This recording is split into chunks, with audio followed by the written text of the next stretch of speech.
Поехать на поезде было просто потрясающей идеей. Теперь я смогу замутить с терминаторшей. Я прошу тебя, если говорить о терминаторах, то у тебя больше шансов с Арнольдом Шварценеггером. Ты кое-что упускаешь, мой друг. Я буду с ней находиться в замкнутом пространстве 11 часов. Если только она не надумает выпрыгнуть на полном ходу из поезда, кувыркнуться и скатиться вниз по насыпи, то тогда она в полной мере испробует необыкновенный вкус Говарда Воловица. Ставлю на то, что она выпрыгнет и скатится. Погоди-ка секунду, почему это ты первый к ней подкатишь? Ну, как минимум по двум причинам. Первое, я увидел ее первым. Нет, это был я. Справедливо.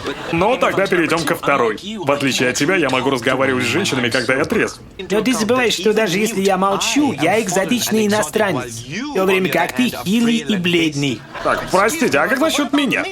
Почему мне не попробовать? Ну ладно, иди пробуй.